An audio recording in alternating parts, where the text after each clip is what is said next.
Boa noite, meus irmãos. Deus é bom demais. Abra, por favor, a sua Bíblia lá em Coríntios, 1 aos Coríntios, por favor.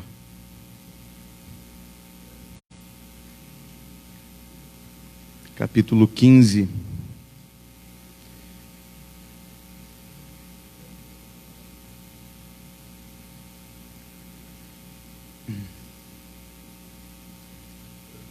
Versículo 50.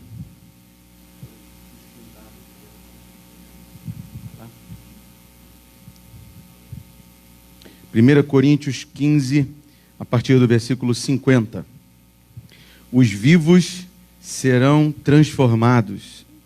A palavra de Deus diz assim, através dos lábios do apóstolo Paulo: isto afirmo, irmãos, que a carne e o sangue não podem herdar o reino de Deus, nem a corrupção herdar a incorrupção.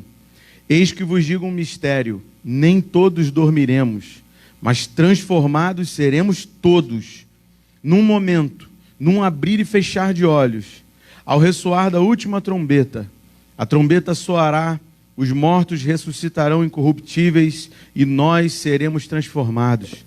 Porque é necessário que este corpo corruptível se revista de incorruptibilidade e que o corpo mortal se revista de imortalidade. E quando este corpo corruptível se revestir de incorruptibilidade e o que é mortal se revestir de imortalidade, então se cumprirá a palavra que está escrita. Leia comigo, por favor. Tragada foi a morte pela vitória. Continue lendo. Onde está, ó morte, a tua vitória? Onde está, ó morte, o teu aguilhão? Agora veja com seus olhos. O aguilhão da morte é o pecado, e a força do pecado é a lei. Graças a Deus que nos dá a vitória por intermédio de nosso Senhor Jesus Cristo. Portanto, meus amados irmãos, sede firmes, inabaláveis e sempre abundantes na obra do Senhor, sabendo que no Senhor o vosso trabalho não é vão. Aleluia, aleluia. Tragada foi a morte pela vitória. Aquela cruz não tem um Cristo pregado nela, porque Ele venceu a morte. Ele venceu a morte. Ele é a nossa vitória. Vamos declarar: tragada foi a morte pela vitória.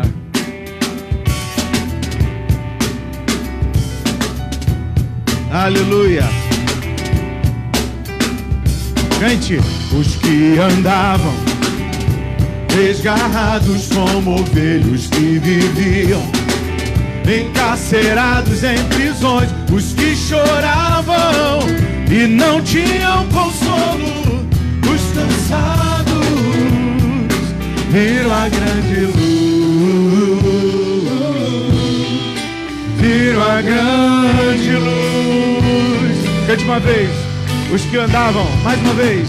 Os que andavam desgarrados como ovelhas, os que viviam encarcerados em prisões, os que choravam e não tinham consolo, os cansados viram a grande luz, viram a grande luz.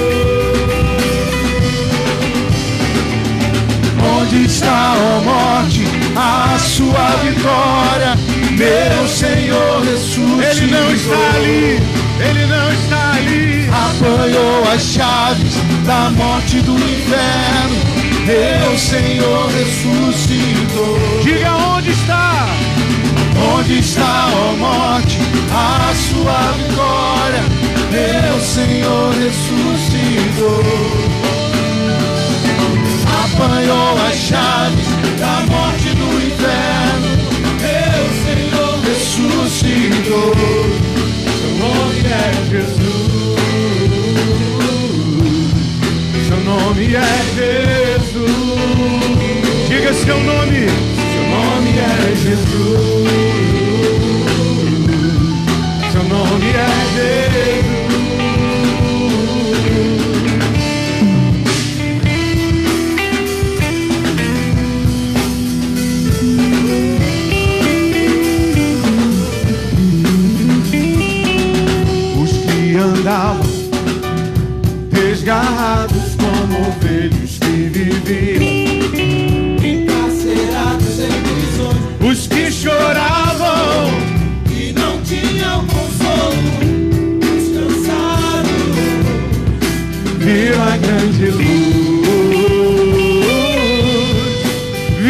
grande luz. Diga onde está a morte. Onde está a morte? A sua vitória. Meu Senhor ressuscitou. Apanhou as chaves da morte do inferno. Meu Senhor ressuscitou. Onde está, ó morte, a sua vitória? Meu Senhor ressuscitou. Apanhou as chaves da morte do inferno. Meu Senhor ressuscitou. Seu nome é Jesus. Seu nome é Jesus. Seu nome é Jesus.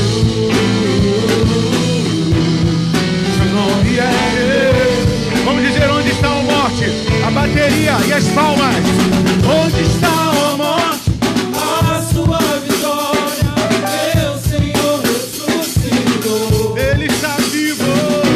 Apanhou a chave da morte do inferno. Meu Senhor ressuscitou. Diga mais uma vez. Onde está a morte? A sua vitória. Meu Senhor ressuscitou. Apanhou a chave da morte do inferno. Meu Senhor ressuscitou. Seu nome é Jesus.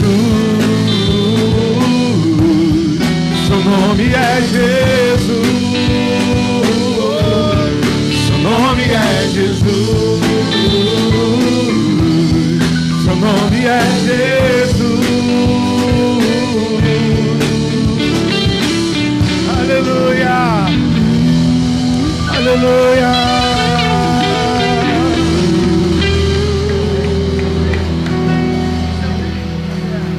Aleluia. É Jesus, é o Cristo, é o Filho do Deus vivo.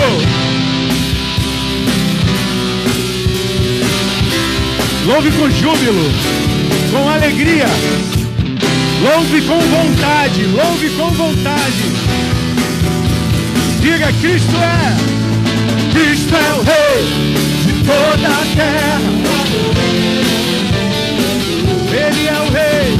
Cristo é o Rei de toda a terra. Louvarei Para sempre. Aleluia. Para sempre exaltaremos. Aleluia. Cristo Cristo é o Rei de toda a terra. Ele é o Rei. Cristo é o Rei de toda a terra. Louvaremos. Para sempre adoraremos. Aleluia. Para sempre exaltaremos. Aleluia. Na cruz, Vitória nos deu, vestido de autoridade. A morte não prevaleceu. És poderoso, ó Deus de verdade. Cristo é o Rei de toda a terra. Louvaremos. Cristo é o Rei de toda a terra. Louvaremos. para sempre. Aleluia. Para sempre exaltaremos. Aleluia. Na cruz, Vitória nos deu, vestido de autoridade. A morte não prevaleceu. És poderoso, Deus de verdade. Ele vive, Ele reina, Ele é poderoso. Aleluia, Ele ressuscitou. Ele é digno, Ele é santo, Ele é soberano. Sobre a morte, Jesus triunfou. Ele vive, Ele reina, Ele é poderoso. Aleluia, Ele ressuscitou. Ele é digno, Ele é santo, Ele é soberano. Vamos fazer isso de novo. Vamos fazer isso de novo. Ele vive, ele vive. Ele vive, ele reina, ele é poderoso. Vamos lá, todos juntos. Aleluia, ele ressuscitou. É digno, é santo, ele é soberano. Sobre a morte, Jesus triunfou. Fica bem forte. Cristo é o Rei. Um aplauso a ele. Ele vive. Ele vive. Aleluia. Aleluia.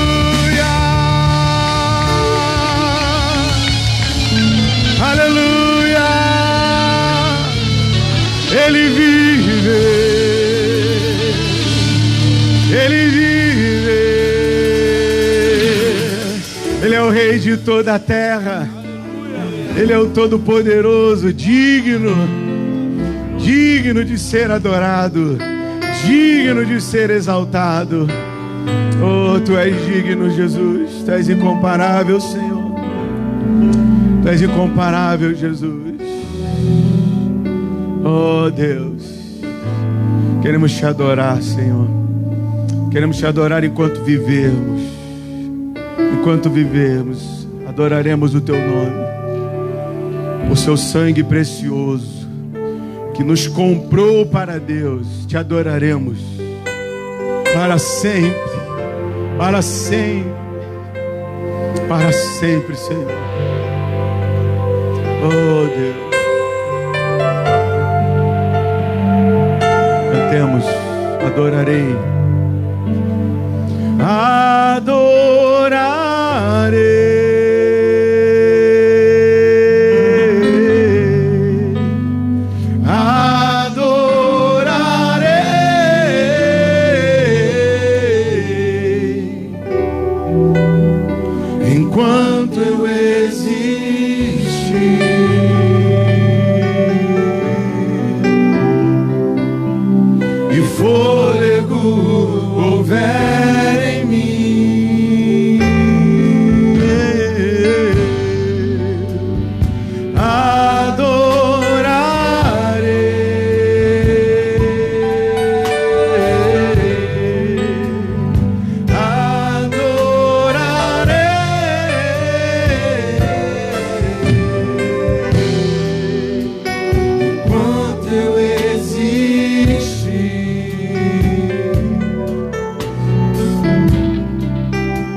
As marcas do pecado e me fez reinar em vida. Ele nos cobriu, plenitude de alegria. Inundou o meu viver.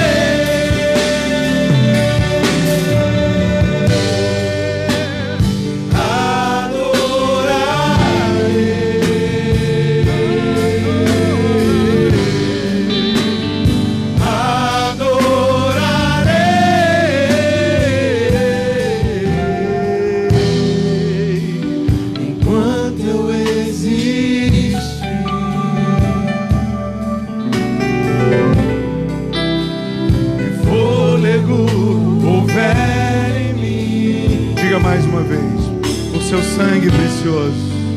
O Seu sangue precioso. Obrigado, Senhor. Nos comprou para Deus.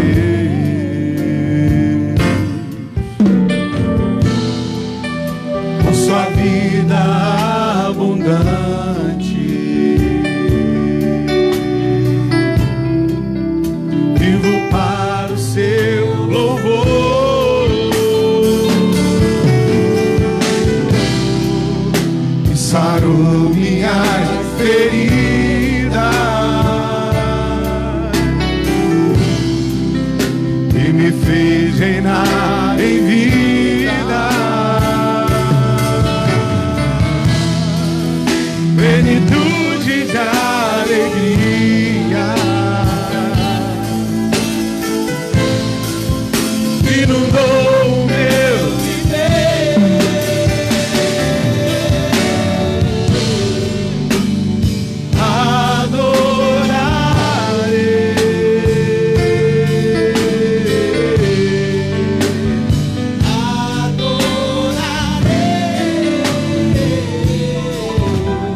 exaltamos, te reverenciamos, Senhor. Oh Deus, Deus incomparável, Deus formoso, perfeito, mas maravilhoso. Seja entronizado, Jesus. Seja entronizado.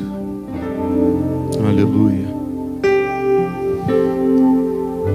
Querido irmão, abra sua Bíblia, por favor.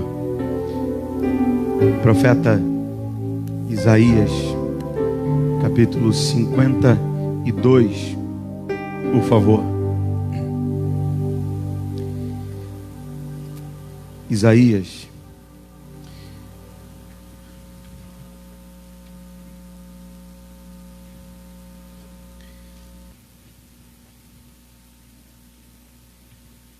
versículo 13.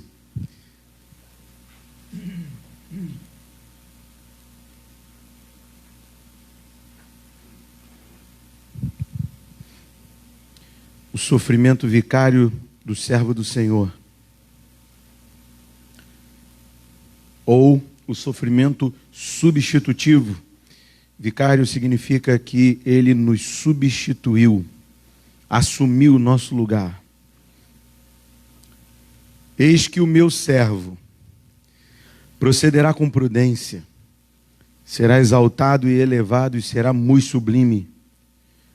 Como pasmaram muitos à vista dele, pois o seu aspecto estava muito desfigurado, mais do que o de outro qualquer, e a sua aparência mais do que a dos outros filhos dos homens. Assim causará admiração às nações. Os reis fecharão a sua boca por causa dele, porque aquilo que não lhes foi anunciado verão, e aquilo que não ouviram entenderão. Quem creu em nossa pregação, e a quem foi revelado o braço do Senhor, porque foi subindo como renovo perante ele, e como raiz de uma terra seca, não tinha aparência nem formosura.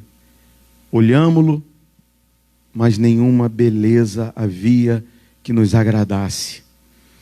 Era desprezado e o mais rejeitado entre os homens, homem de dores e que sabe o que é padecer. E como um de quem os homens escondem o rosto, era desprezado e dele não fizemos caso. Certamente ele tomou sobre si as nossas enfermidades e as nossas dores, levou sobre si. E nós o reputávamos por aflito, ferido de Deus e oprimido. Mas ele foi traspassado pelas nossas transgressões e moído pelas nossas iniquidades. O castigo que nos traz a paz estava sobre ele, e pelas suas pisaduras fomos sarados. Todos nós andávamos desgarrados como ovelhas. Cada um se desviava pelo caminho, mas o Senhor fez cair sobre ele a iniquidade de nós todos. Ele foi oprimido e humilhado, mas não abriu a boca. Como cordeiro foi levado ao matadouro, e como ovelha muda perante os seus tosqueadores, ele não abriu a boca. Por juízo opressor foi arrebatado, e de sua linhagem quem dela cogitou, porquanto foi cortado da terra dos viventes.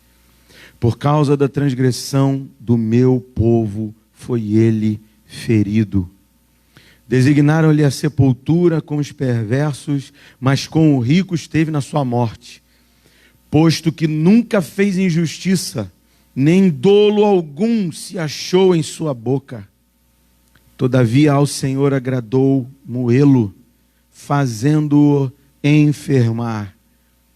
Quando der ele a sua alma como oferta pelo pecado, verá a sua posteridade e prolongará os seus dias. E a vontade do Senhor prosperará nas suas mãos. Ele verá o fruto do penoso trabalho de sua alma e ficará satisfeito. o meu servo, o justo, com o seu conhecimento justificará a muitos, porque a iniquidade deles levará sobre si. Por isso eu lhe darei muitos como a sua parte, e com os poderosos repartirá ele o despojo, porquanto derramou a sua alma na morte. Foi contado com os transgressores, contudo, levou sobre si o pecado de muitos e pelos transgressores intercedeu. Aleluia, aleluia. Senhor, muito obrigado pela santa promessa, pela profecia cumprida, consumada, concretizada no Calvário. Está anulado o poder do pecado pelo poder do sangue do Filho de Deus. Louvado seja o Cordeiro Santo de Deus. Amém e amém. Pode tomar seu lugar, querido.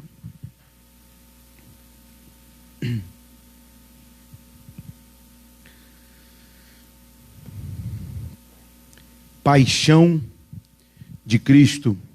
Quantas vezes você ouviu essa expressão? Paixão de Cristo.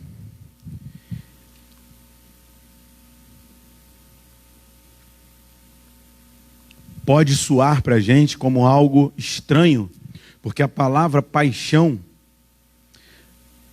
nos dias atuais, ela não é muito, não tem uma conotação muito boa. Mas eu queria te explicar e que você entendesse o que significa paixão de Cristo. E ela está completamente, esse termo, é um termo usado, que foi muito utilizado pelas igrejas no século, a partir do século XIII, aliás, a partir do século XIII não, até o século XIII e XIV, final do século XIV, se entendia perfeitamente a expressão paixão de Cristo. Não havia nenhum problema em se ouvir essa expressão, paixão de Cristo. A partir do século XIV, a palavra paixão recebe uma outra conotação. Foi incluída na palavra paixão, no latim, o termo em latim, foi incluído uma série de outros sentimentos, de outros sinônimos para a palavra paixão.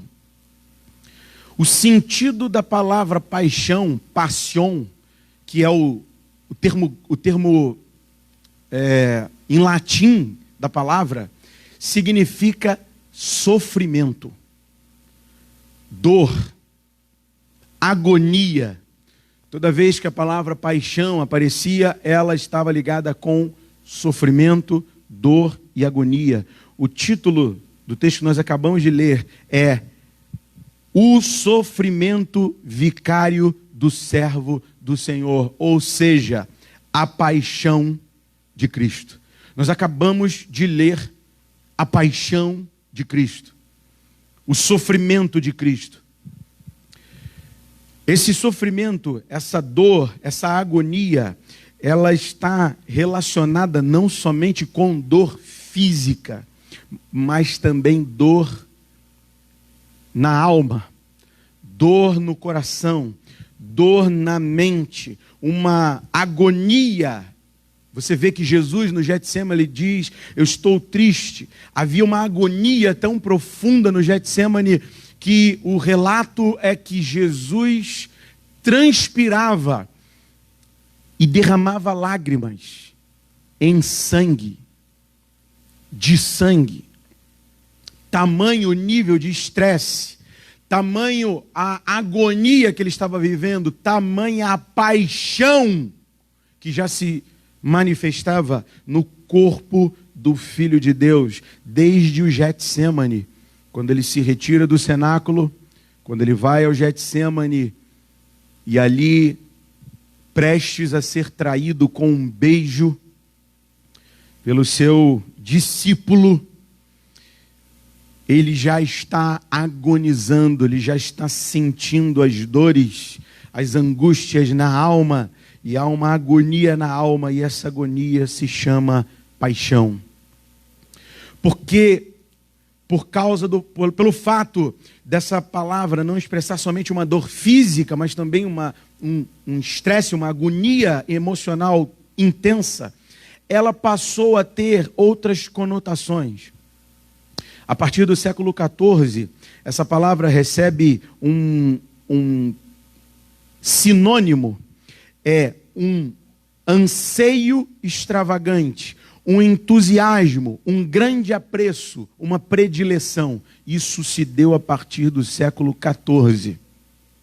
Do século XIV em diante, a palavra paixão recebe os seguintes sinônimos: entusiasmo, grande apreço, predileção, um anseio extravagante. Com o passar do tempo, com o passar das gerações, a palavra paixão, que até então tinha um sentido relativamente positivo, porque uma pessoa entusiasmada é uma pessoa cheia de Deus. Entusiasmo significa cheio de Deus, ter grande apreço, ter um anseio grande por algo. Quando alguém estava determinado a fazer alguma coisa, estava determinado a realizar alguma coisa, se dizia que a pessoa estava envolvida por paixão e se empenhava, estava entusiasmado para realizar aquele ato, aquela obra. Até então é positivo. O termo começou a receber uma conotação negativa. Com o passar do tempo, ele passou a se tornar, e isso provavelmente por volta do século XVIII, entre o século XVIII e o século XIX, a palavra paixão recebeu outra conotação. Ela foi destinada, apontada para o amor exagerado de um casal. A palavra paixão para nós, por isso é tão difícil perceber e entender por que paixão de Cristo. Por que a gente está falando paixão de Cristo? Que termo é esse? A palavra paixão se tornou um sinônimo de guiado pela cobiça. O apaixonado é uma pessoa que se assemelha a um demente. Essa é a conotação negativa. Guiado pela cobiça, estado que se assemelha a uma demência. A pessoa apaixonada não percebe os erros e os defeitos do outro. É um estado de loucura momentânea. É passageiro e enganoso. E essa palavra, nessa conotação que nós entendemos, ela pode ser muito bem sintetizada lá em Provérbios.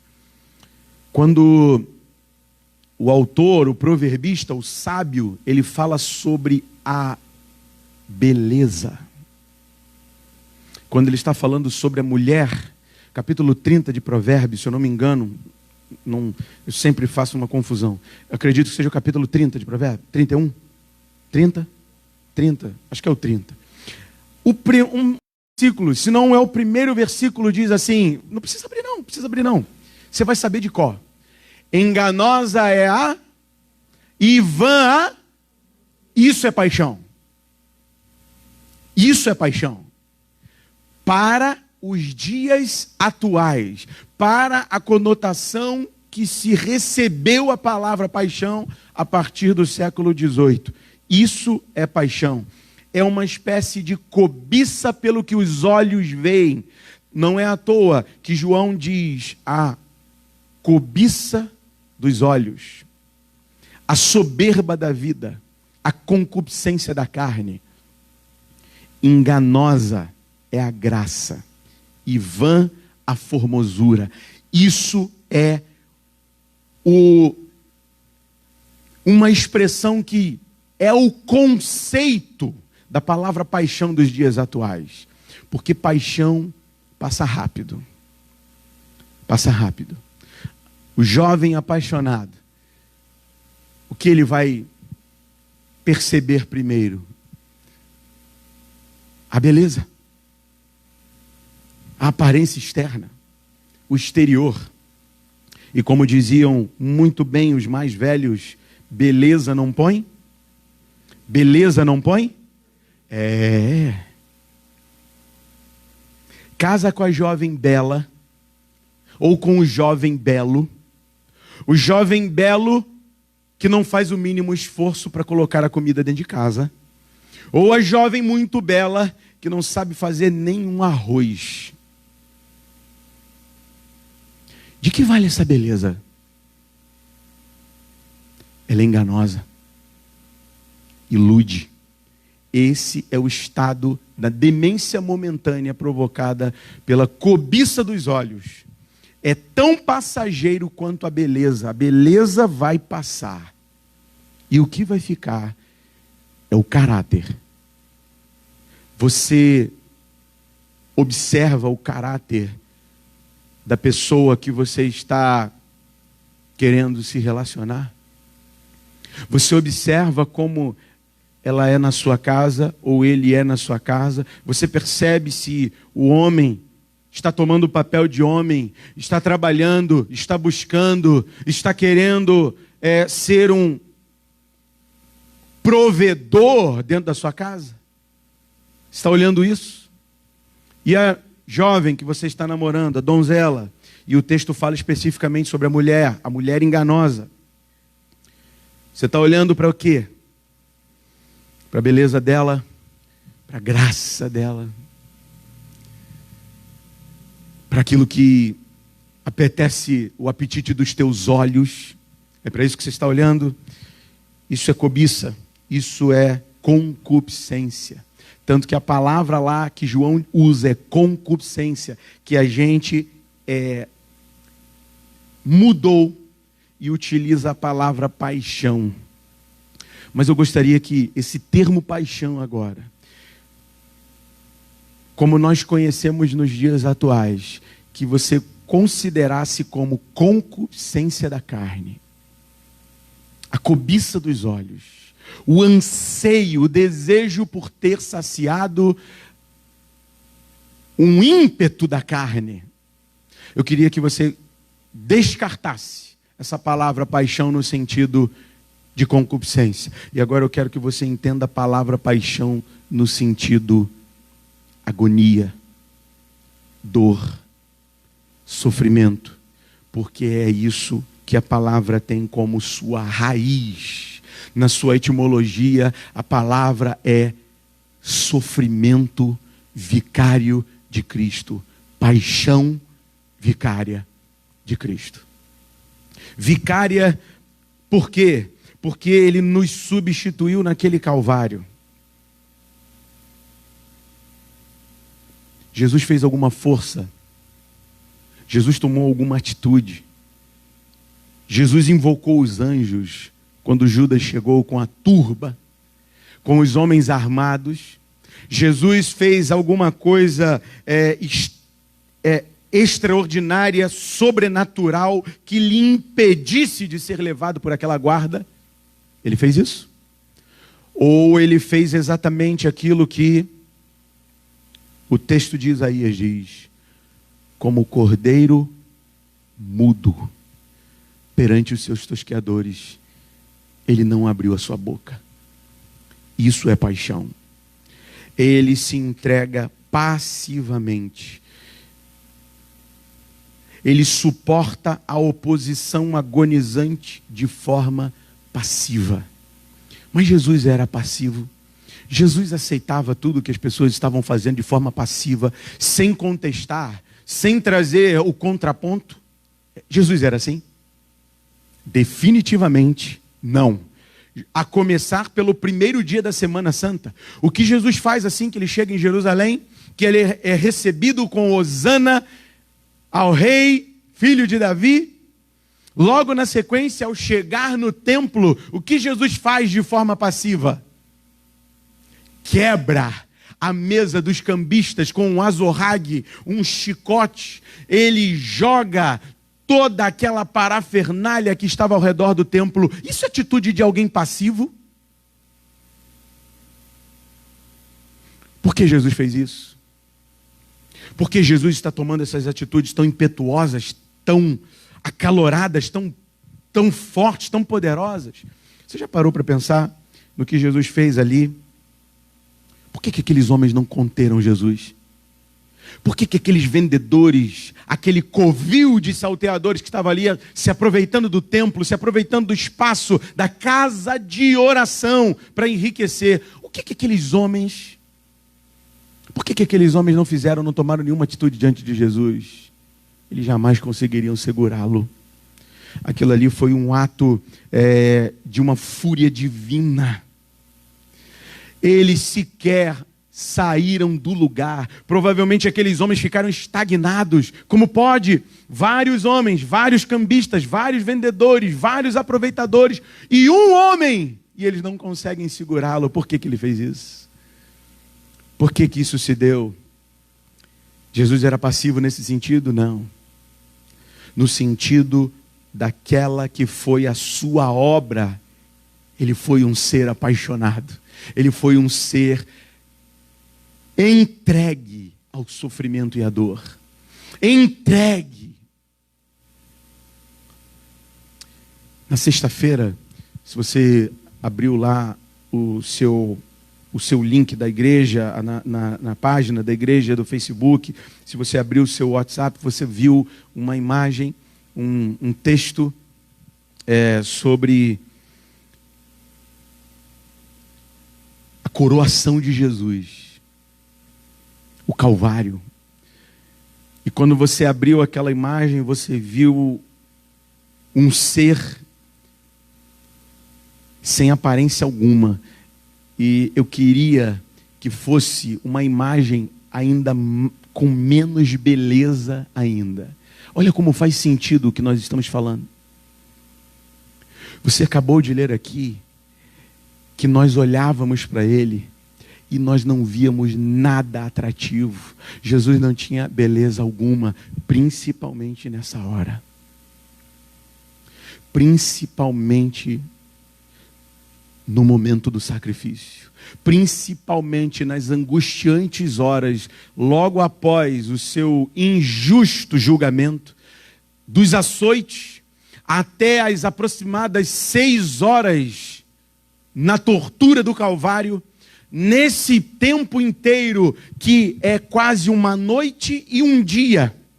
Uma noite, a parte da manhã e a parte da tarde. Imagina essas horas inteiras sendo açoitado, sendo humilhado, sendo tratado como com todo deboche. Uma coroa de espinhos, açoites que lhe abre feridas que se consegue ver os ossos, como falamos pela manhã. Imagina esse tempo inteiro. Imagina essa paixão. A beleza nisso? Um homem coberto de sangue, poeira, sujeira, cuspes. Qual beleza havia nisso? Não há beleza alguma. Os homens o consideravam, nós o considerávamos, o reputávamos por aflito, oprimido de Deus e maldito. E aquilo que está acontecendo com ele é reflexo nosso, da podridão dos nossos pecados. Aquele que não conheceu o pecado se fez pecado por nós, para que fôssemos feitos nele justiça de Deus. Nele somos feitos justiça de Deus, por causa daquela sujeira, por causa daquele desprezo, por causa daquela paixão, por causa daquele sofrimento.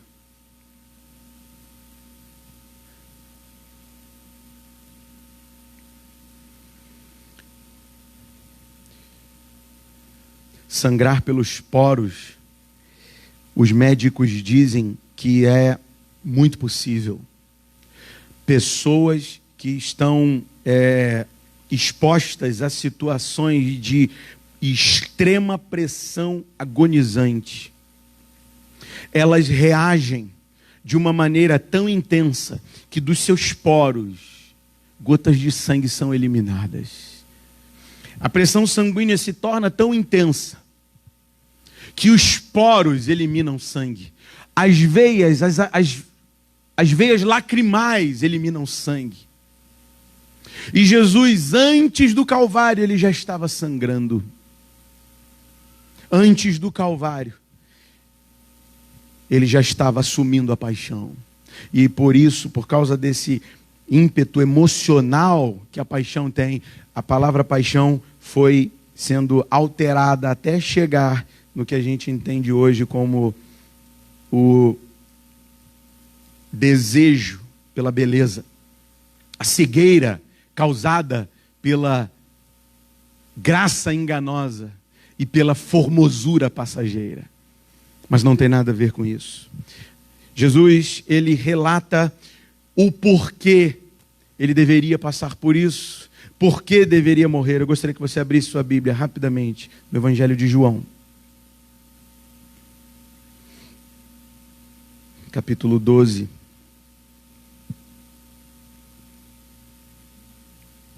João capítulo 12.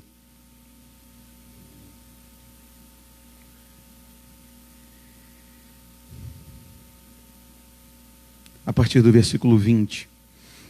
Nós já lemos esse texto nesta Semana Santa, mas eu gostaria que você entendesse esse pequeno trecho aqui de uma forma um pouco mais profunda. Veja comigo, versículo 20, 12, 20. Ora, entre os que subiram para adorar durante a festa, havia alguns gregos. Estes, pois, se dirigiram a Filipe, que era de Betsaida da Galileia, e lhe rogaram: Senhor, queremos ver Jesus. Filipe foi dizê-lo a André, e André e Filipe o comunicaram a Jesus. Respondeu-lhes Jesus: é chegada a hora de ser glorificado o Filho do Homem. Em verdade vos digo que se o grão de trigo caindo na terra não morrer, fica ele só, mas se morrer, produz muito fruto. Quem ama a sua vida, perde-a, mas aquele que odeia a sua vida neste mundo, preservá-la para a vida eterna. Se alguém me serve, siga-me, e onde eu estou, ali estará também o meu servo, e se alguém me servir, o Pai o honrará. Agora está angustiada, perceba o versículo 27, agora está angustiada a minha alma, e que direi eu? Pai, salva-me desta hora. Mas, precisamente com este propósito, vim para esta hora. Pai, glorifica o teu nome. Então veio uma voz do céu: eu já o glorifiquei, e ainda o glorificarei. A multidão, pois, que ali estava, tendo ouvido a voz, dizia ter havido um trovão. Outros diziam: foi um anjo que lhe falou. Então explicou Jesus: não foi por mim que veio esta voz, e sim por vossa causa. Chegou o momento de ser julgado este mundo, e agora o seu príncipe será expulso. E eu, quando for levantado da terra, atrairei todos a mim mesmo. Isto dizia, significando que gênero de morte estava para morrer. Replicou-lhe, pois, a multidão: nós temos ouvido que a lei, ou melhor, temos ouvido da lei, que o Cristo permanece para sempre. E como dizes tu ser necessário que o Filho do Homem seja levantado? Quem é esse Filho do Homem? Respondeu-lhe Jesus: ainda por um pouco a luz está convosco. Andai enquanto tendes a luz, para que as trevas não vos apanhem. E quem anda nas trevas não sabe para onde vai. Enquanto tendes a luz, crede na luz, para que vos torneis filhos da luz. Jesus disse estas coisas e, retirando-se, ocultou-se deles. Por que Jesus está falando isso? Por que Jesus está dizendo: aquele que odeia a sua vida neste mundo, preservá-la-á para a vida eterna?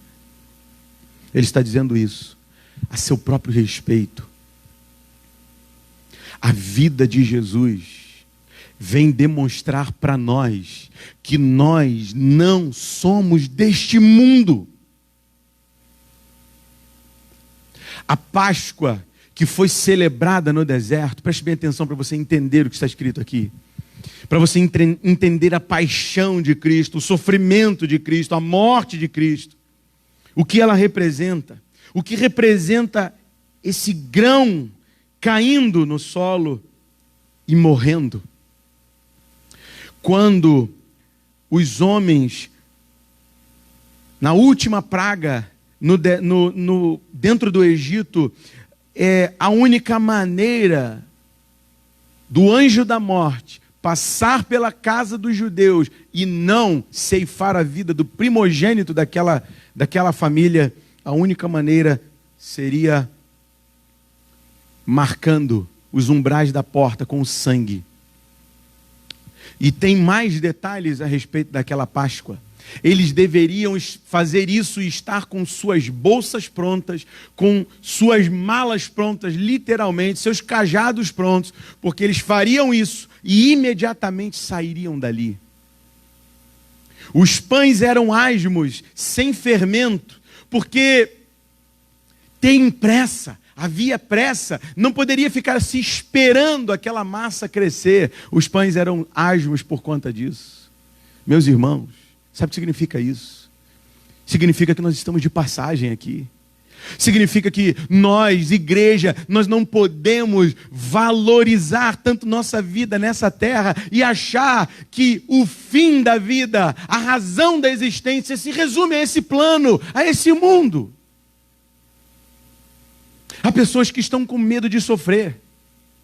E não é à toa que a maioria das placas nas igrejas e as placas dos consultórios psiquiátricos de psicólogo e todos os homens, os analistas, os psicoterapeutas, todos estes estão relatando: pare de sofrer. O mundo tentará fazer com que você pare de sofrer. Sem Cristo, sem o Cordeiro, sem o sangue de Jesus, nós estamos perdidos. Porque se nós estivermos buscando uma vida sem sofrimento, sem sacrifício, se você estiver fugindo de toda dor, se você for uma pessoa apavorada, amedrontada e que está a todo custo tentando fugir de qualquer tipo de dor, qualquer tipo de sofrimento, qualquer tipo de perseguição, você será louco. É loucura. Como servos de Cristo, nós não podemos fugir das dores. Tiago diz: tende por motivo de toda alegria o passardes por várias provas de tribulação. Angústias, aflições, agonias são marcas da vida nessa terra. Jesus jamais deu uma promessa para nós dizendo assim: vocês serão totalmente livres de dores. Muito pelo contrário, ele disse: no mundo tereis aflições, mas tende bom ânimo, eu venci o mundo. Como ele venceu o mundo? Nas dores, no sofrimento, na sua paixão, entregando-se. Ele não valorizava, ele não superestimava sua própria vida. O que ele desejava fazer era glorificar o Pai, era fazer a vontade do Pai, era levantar o nome do Pai. E por isso que no final do versículo 36 está escrito: e retirando-se, ocultou-se deles. Por que está escrito isso? Porque esses gregos, que desde o versículo 20 começa dizendo, gregos queriam vê-lo, gregos queriam adorá-lo, as pessoas estavam ensandecidas porque ele tinha ressuscitado Lázaro, e as pessoas estavam maravilhadas, e os gregos queriam vê-lo, e ele estava dizendo, não, a glória é do Pai. Eu não vim para ser glorificado pelos homens como os homens querem ser glorificados. Eu vim para dar glória ao Pai. Eu vim para agradar ao Pai. Eu não vim para receber os aplausos dos homens. Eu não vim para receber as condecorações dos homens.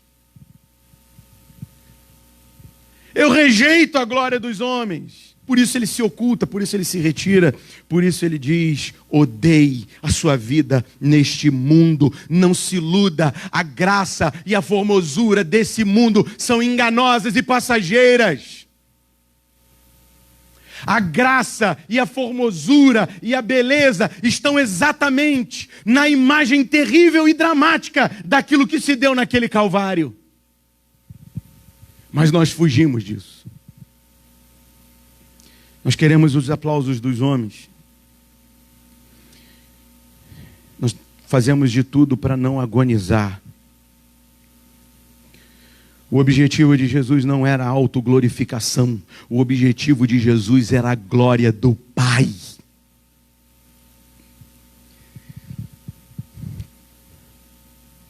Ele está dizendo, eu preciso morrer. Capítulo 12. 20 a 36, Jesus, o resumo desse trecho que nós acabamos de ler, é aquilo que faz coro com o servo vicário sofredor. Eu preciso morrer. Jesus está dizendo isso, eu preciso morrer. Ele está dizendo, eu rejeito a glória dos homens, eu rejeito a vanglória, eu rejeito a vaidade, eu rejeito as conquistas humanas. Essas coisas não me interessam, o que me interessa é a glória do Pai. E não importa se eu vou ficar feio, e não importa se eu vou ser rejeitado por todos os meus amigos, todos os meus discípulos, não importa se todos me abandonarão, se o homem me trairá, e se todos me negarão, não importa, o que importa é fazer a vontade do Pai. Isso é a paixão de Cristo. Quando que a igreja vai vivê-la? Porque olha o que está escrito no versículo 25. Quem ama a sua vida perde-a, mas aquele que odeia a sua vida sobre esse mundo preservá-la para a vida eterna. O 26 diz, se alguém me serve, siga-me. E onde eu estou, ali estará também o meu servo. Aonde você pensa que vai? Onde você pensa que vai? Onde você pensa que vai parar? Todos os discípulos, os apóstolos, foram presos, açoitados, martirizados, crucificados, cerrados ao meio, decapitados. Onde você pensa que vai? Onde estamos pensando que vamos? Você tem medo da morte? Todos nós vamos morrer. E a morte é a passagem para a vida eterna. Qual o apreço que você tem tido sobre essa terra? Qual a vaidade da glória que você está procurando nessa terra? Enganosa é a graça, e vã a formosura deste mundo. Livre-se dela e siga a paixão de Cristo. Feche os seus olhos. Eu vou despedir os irmãos que estão nos assistindo. Senhor Jesus, que a graça de Cristo, que o amor do Pai, que o consolo do Espírito permaneça sobre o seu povo, agora e para sempre. Amém, Senhor. Amém.